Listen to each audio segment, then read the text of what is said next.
تو آج ہم پڑھیں گے features of Soviet system. Soviet system جو تھا اس کی کیا خصوصیات تھی, اس میں پولیٹیکل فیچرز کیا تھے, پھر اسی طرح سے اکنامک فیچرز کیا تھے, کون سے ایسے فیچرز تھے جس کی بنیاد پہ وہ ایک بہت بڑا پاور بن گیا تھا پوری دنیا میں. تو اس میں جو پہلا پوائنٹ ہمارا ہے وہ ہے کہ جو سوویت سسٹم تھا اس میں کیا چیز تھی, امپورٹنس کیا تھی اس سسٹم میں, their primacy to the state and institution of the party. Soviet union کا جو پولیٹیکل سسٹم تھا اس میں اسٹیٹ ملک کو اہمیت جو ہے, ملک زیادہ امپورٹنٹ تھا. دیٹ مینس اسٹیٹ کی یونٹی بھی جو ہے یونین پہ اس کو اہمیت زیادہ تھی, اور اس کے ساتھ ساتھ پارٹی سسٹم جو تھا, جو وہاں پہ communist Party of Soviet union جو ہے اس کو ایک اہمیت حاصل تھی. پوری سیاست یا ہم کہیں گے پورا پولیٹیکل سسٹم کا پورا نظام جو ہے, it was revolving around a party that was called as CPSU, Communist Party of Soviet Union. تو ان اسٹیٹ کو اور خاص طور پر کمیونسٹ پارٹی کو امپورٹنس تھی. پورا جو پولیٹیکل سسٹم جو تھا, it was revolving around this party. That means no other party was allowed there. تو نیکسٹ پوائنٹ جو اس میں ہے, that is the political and constitutional organization was based on a council consisting of the elected deputies of workers. جیسے کہ آپ نے نام سے دیکھا ہوگا کہ ہم لکھتے ہیں کہ USSR, union of soviets, union of soviets, اس کے بعد پھر ہم لکھتے ہیں سوشلسٹ ریپبلک. دیٹ مینس یہ جو سوشلسٹ ریپبلک جو تھا, it was basically union of Soviets. بہت ساری سوویتس کو ملا کے ایک ان کی یونین جو تھی, ان کا اتحاد تھا. تو یہ سوویتس کیا ہے, اصل میں یہی ان کا جو ہے پولیٹیکل سسٹم جو تھا وہاں پہ, it was basically based on, اس کا بیسک یونٹ جو تھا دیٹ واز سوویت. سوویت کا مطلب ہوتا ہے رشین لینگویج میں کاؤنسلز. وہاں پہ فیکٹریز ہوں یا اسی طرح سے لینڈ وغیرہ, مطلب جو بھی پروڈکٹیو سسٹم تھے, وہاں پہ ورکرز کی ایک سمجھو آپ ایک کمیٹی ہوا کرتی تھی, جس کو یا کاؤنسل جس کو کہتے ہیں, کاؤنسلز ہوتی تھی. یہ ولیج لیول پہ ہوتی تھی, یہ ٹاؤن لیول پہ ہوتی تھی, مطلب جتنے بھی گریڈس ہیں وہاں پہ ان لیولز پہ ایک ایک کاؤنسل ہوتی تھی. جیسے ولیج لیول پہ اگر کاؤنسل ہے تو کلیکشن آف ولیج لیول پہ, پھر ٹاؤن لیول پہ ایک اور کاؤنسل ہوتی تھی, پھر کلیکشن آف ٹاؤن لیولز کی کاؤنسلز میں ان کے ٹاپ پہ ایک ہوتی تھی, جو مطلب مثال کے طور پر آپ کو سمجھا رہا ہوں, جیسے کہ ڈسٹرکٹ لیول پہ ایک ہوتی پھر کاؤنسل, اسی طرح سے کلیکشن آف ڈسٹرکٹس اس پہ اوپر ایک اور کاؤنسل ہوتی تھی. ان کاؤنسلز کو کہتے تھے سوویتس. تو یہ اس کا پولیٹیکل اسٹرکچر تھا, بیسک یونٹ جس کا سوویتس کہتے تھے. تو انہی کلیکشن آف سوویت سے یہ پورا ملک بن گیا تھا, اسی لیے اس کو کہتے تھے یونین آف سوویتس. تو یہ سوویتس کیا ہوتی تھی, کاؤنسلز کیا ہوتی تھی, ورکرز کی کاؤنسلز ہوتی تھی. کیونکہ ہم نے پہلے پڑھا ہے, جب ہم نے بات کی تھی کہ جو سوویت یونین کی جو آئیڈیالوجی ہے that was based on socialism and communism. تو اس لیے وہاں پہ جو گورنمنٹ تھی, وہ گورنمنٹ کیا تھی, وہ گورنمنٹ تھی کہ وہ ورکرز کی گورنمنٹ تھی. جس طرح سے ہم نے پڑھا ہے کہ کمیونزم ان کا ہدف تھا, ان کا مشن جو تھا, وہ منزل جو تھی وہ کمیونزم تھی. لیکن کمیونزم سے پہلے جو ایک سٹیج آتا ہے وہ سوشلزم آتا ہے. یہ ہم نے چیپٹر نمبر 1 میں بھی پڑھا ہے, that socialism is a transition stage of communism. تو سوشلزم میں کیا ہوتا ہے, اس میں یہ ہوتا ہے کہ گورنمنٹ پہ کنٹرول ورکرز نے کیا ہوتا ہے. تو اس لیے اس کو جیسے میں نے پہلے پڑھایا ہے آپ کو کہ اس گورنمنٹ کو کہا تھا کارل مارکس نے, کہ اس کو کہتا تھا ڈکٹیٹرشپ آف پرولیٹیریٹس. پرولیٹیریٹس کا مطلب ہوتا ہے ورکرز, کہ وہ ورکرز کی گورنمنٹ ہوگی. تو وہی گورنمنٹ یہاں پہ, چونکہ اس گورنمنٹ کا جو بیسک یونٹ ہے وہ بھی ورکرز ہی چلاتے تھے اس گورنمنٹ کو, اس لیے انہی ورکرز کی کاؤنسلز کو سوویتس کہتے تھے. تو انہی یونین آف دی سوویت سے یہ پورا ملک بن گیا تھا, اسی لیے اس کو کہتے تھے union of Soviets socialist republic. Next point جو اس میں ہے, دیٹ از یہی جو میں پہلے کہہ رہا تھا کہ only Communist Party was of Soviet Union was allowed to operate. صرف وہاں پہ ایک ہی پارٹی الاؤڈ تھی, that was Communist Party of Soviet Union. یہ بھی ہم نے پہلے بات کی ہے کہ سوویت یونین میں صرف ایک ہی پارٹی کیوں الاؤڈ تھی, کیونکہ یہ جو سوویت یونین تھا, یہ جو گورنمنٹ تھی, اس کا مقصد یہ تھا کہ ہم اس ملک میں کمیونزم کو اسٹیبلش کرنا چاہتے ہیں. تو اس لیے جس پارٹی کا بلیف کمیونزم میں ہوگا, the party which has ideology of communism یا مارکسزم, جس پارٹی کی بنیاد ہوگی کہ ہمیں اس مارکسسٹ یا کمیونسٹ آئیڈیالوجی کو فالو کرنا ہے اور اسی کمیونزم کو ہمیں اسٹیبلش کرنا ہے اس ملک میں. اس لیے چونکہ وہ ایک ہی پارٹی تھی, وہ کمیونسٹ پارٹی تھی, جس کا مقصد ہی تھا, جس کا ہدف تھا کمیونزم کو اسٹیبلش کرنا, اسی لیے وہاں پہ ایک ہی پارٹی الاؤڈ تھی, that was Communist Party of Soviet union. کوئی دوسری پارٹی الاؤڈ نہیں تھی, کیونکہ ہدف انہیں وہاں پہ جو منزل جو ان کی تھی, گول جو تھا, that was to establish communism. Next point جس میں ہے that is economy was planned and controlled by the state. جو اکنامک سسٹم وہاں کا تھا وہ انڈر اسٹیٹ کنٹرول تھا. اکنامی کیسے ہوتی تھی, گورنمنٹ ایک پلاننگ کرتی تھی, جس طرح سے یہاں پہ اگر ہم نے دیکھا ہوگا کہ یہاں پہ پہلے پلاننگ کمیشن ہوا کرتا تھا, جو اکنامک سسٹم یہاں کا جس طرح سے اس ملک میں انڈیا میں ڈیولپمنٹ کیسے ہوتی تھی, اس میں اس کے لیے جو گائیڈنس وغیرہ ملتی تھی وہ پلاننگ کمیشن سے ملتی تھی.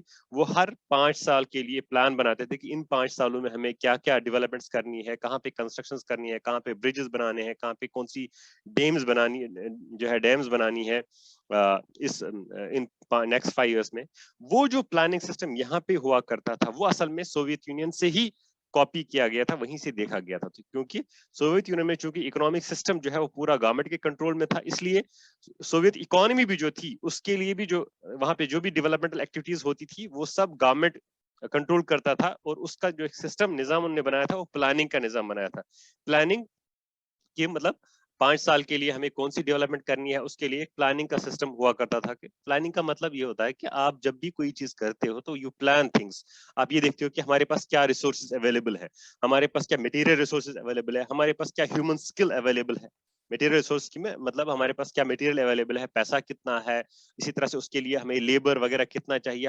ہمیں جیسے مکان بنانا ہوتا ہے, ہم اس کو پہلے پلان کرتے ہیں کہ اگر ہمیں مکان بنانا ہے تو کیا ہمارے پاس پیسے پہلے ہیں, کیا مٹیریل اویلیبل ہے, ریت گاڑی ریت اینٹ وغیرہ جو ہوتا ہے اس کا ہم پلان کرتے ہیں. پھر ہم دیکھتے ہیں اس کے بعد human labour skill means engineer, باقی جو اس پہ کام کرنے والے ان کا وہ دیکھتے ہیں کہ ان کا خرچہ کتنا ہے, کیا وہ اویلیبل ہے. ٹھیک ہے, تو اس چیز کا ہم پہلے پلان کرتے ہیں, اس کے بعد ہم کوئی چیز شروع کرتے ہیں. اسی طرح سے ملک کی بھی پلاننگ ہوتی ہے, ملک میں بھی ڈیولپمنٹ ایکٹیویٹیز جو ہوتی ہیں اس کی بھی پلاننگ کی جاتی ہے. تو اس پلان سسٹم جو اکانومی جو تھی that was planned and that was controlled by the state. اس کو اسٹیٹ کنٹرول کرتا تھا, اور یہ پلاننگ وہاں پہ کس طرح ہوتی تھی, 5 سال کے لیے پلان بنایا جاتا تھا جس کو 5 ایئر پلانز کہا جاتا تھا.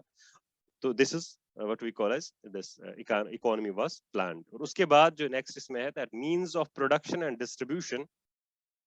اچھا, means of production and distribution. Means of production and distribution مطلب ہوتا ہے کہ جو بھی ذریعہ معاش ہوتا ہے, جہاں سے بھی ہمیں انکم حاصل ہوتی ہے, کھانا وغیرہ, ان کو ہم کہتے ہیں means of production and distribution.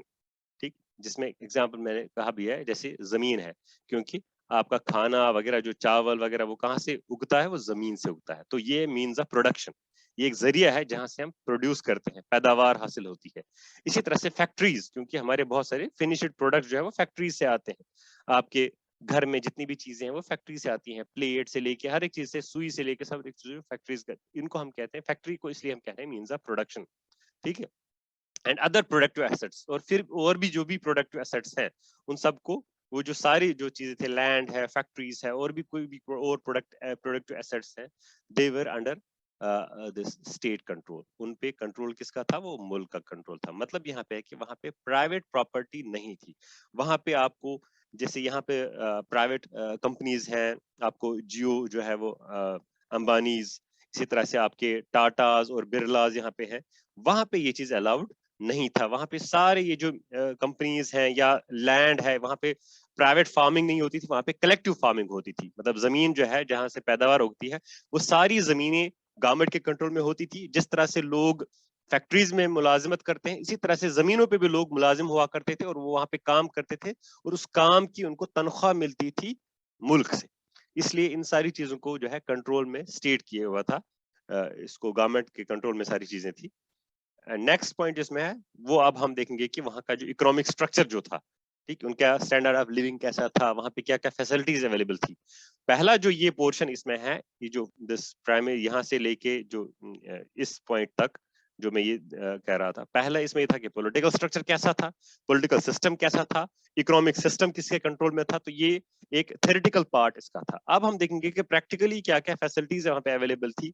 کتنی ڈیولپمنٹ وہاں پہ ہوئی تھی. تو اس کا جو یہ حصہ ہے that is the next portion of this features part of this جو فیچرز کے تحت ہم پڑھ رہے ہیں.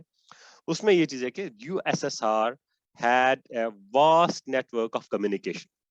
کمیونیکیشن کا ایک جال بچھا ہوا تھا پورے ملک میں. آپ نے دیکھا ہوگا پچھلی کلاس میں نے آپ کو دکھایا کہ یہ سوویت یونین کتنا بڑا تھا. ہم کہیں گے کہ تقریباً ایشیا جو ہے وہ ایشیا کا زیادہ حصہ جو ہے سوویت یونین کے کنٹرول کے انڈر آتا تھا.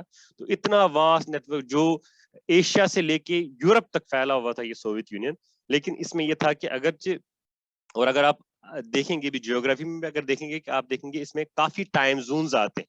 یہ اتنا زیادہ پھیلا ہوا ہے کہ اس میں مختلف ٹائمز جو ہے ٹائم زونز آتے ہیں. ٹائم بدلنا پڑتا ہے. جب آپ ایک سائڈ اینڈ سے لے کے دوسرے اینڈ کی طرف سوویت یونین میں جاتے تو آپ کو کوئی 5 یا 7 ٹائمز آپ کا جو ہے وہ ٹائم آپ کا بدل جاتا تھا. تو اتنا یہ پھیلا ہوا تھا سوویت یونین. لیکن کمیونیکیشن نیٹ ورک ان کا بہت ہی پورا نیٹ ورک پورے ملک میں پھیلا ہوا تھا. کمیونیکیشن سسٹم بہت ہی اچھا تھا.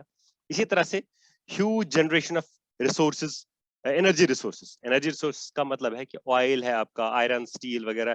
مطلب یہ ہے کہ جو آپ کی انڈسٹریل سسٹم یا آپ کی اکانومی کی جو بیک بون ہوتی ہے وہ انرجی ریسورسز ہیں. آئل ہے آئرن اینڈ اسٹیل ہے مینز منرلز وغیرہ جو ہے وہ وہاں پہ بہت زیادہ اویلیبل تھا. اس وقت بھی آپ دیکھیں گے کہ دنیا کے جو ون آف دا ہم کہیں گے کہ پرائمری سورسز آف آئل وغیرہ جو ہے پوری دنیا میں اس میں آپ ٹاپ پہ دیکھیں گے one of the top countries میں آپ کو اس وقت بھی رشیا دکھائی دے گا. جس طرح سے گلف کنٹریز میں آئل بہت نکلتا ہے اسی طرح سے بہت زیادہ ریسورسز جو ہے آئل کے وہ رشیا کے پاس ہے. تو اس کا مطلب انرجی ریسورسز بھی وہاں پہ بہت زیادہ تھا. آئرن اسٹیل وہاں سے اس کے ریسورسز وہاں پہ تھے آئرن کے ریسورسز تھے. تو اس کا مطلب ہے کہ وہاں پہ جو ہے ڈیولپمنٹ کے لیے بہت زیادہ مواد جو ہے وہ اویلیبل تھا. There was a huge network of machinery production and well-developed and integrated system of transport connecting even its most remote areas. تو مشینری پروڈکشن مینس کہ مشینز وغیرہ وہ ان کا ایک اچھا نیٹ ورک تھا. اچھی خاصی جو ہے فیسلٹی اویلیبل تھی مشینری میں بھی. اور اس کے ساتھ ساتھ جو ان کا ٹرانسپورٹ سسٹم تھا وہ اچھا خاصا ڈیولپڈ تھا. اور پورے ملک کو ٹرانسپورٹ سسٹم نے ایک دوسرے کے ساتھ کنیکٹ کیا ہوا تھا. چاہے وہ دور دراز علاقہ ہی کیوں نہ ہو لیکن اس کو بھی انہوں نے ٹرانسپورٹ سے کنیکٹ کیا تھا مین سینٹر سے. جو سٹیز کے ساتھ وہ سارے جو ریموٹ ایریاز تھے وہ بھی کنیکٹ کیے گئے تھے. اور یہ اس لیے اس پہ اسٹریس دیا جا رہا ہے کہ آپ یہ بھی دیکھیں گے کہ یہ جو علاقے ہیں یہ یہاں پہ کلائمیٹک کنڈیشنز بھی بہت ایکسٹریم کلائمیٹک کنڈیشنز ہوتی ہیں. وہاں پہ بہت جو ہے ٹیمپریچر ونٹرز بہت لانگ ونٹرز ہوتے ہیں. لیکن ان ساری جو ہے ڈیفیکلٹیز کے باوجود ٹرانسپورٹ سسٹم نے پورے ملک کو ایک دوسرے کے ساتھ جوڑ دیا تھا. ٹرانسپورٹ سسٹم وہاں پہ بہت زیادہ اچھا جو ہے اچھا خاصا ٹرانسپورٹ سسٹم تھا. تو اور ایک ملک کی ترقی کے جو ضامن ہوتے ہیں یا ہم ایک اگر آپ کو دیکھنا ہے کہ ایک ملک کتنا ترقی یافتہ ہے تو آپ کو ان چیزوں کو انڈسٹریل سسٹم وہاں پہ کتنا زیادہ اچھا ہے, اسی طرح سے ٹرانسپورٹ سسٹم کتنا زیادہ اچھا ہے, کمیونیکیشن سسٹم کتنا زیادہ اچھا ہے, یہ کچھ انڈیکیٹرز ہوتے ہیں جس سے کہ ہم یہ معلوم کرتے ہیں کہ ایک ملک جو ہے کتنا زیادہ ڈیولپڈ ہے. تو اس حساب سے ہم دیکھتے ہیں کہ وہاں پہ یہ ساری فیسلٹیز اچھی خاصی جو ہے وہ اچھی لیول ان کی تھی اور اویلیبلٹی بہت اچھی تھی. نیکسٹ اس میں ہے that is domestic consumer industry produced everything though the quality was not at par with that of the western capitalist countries.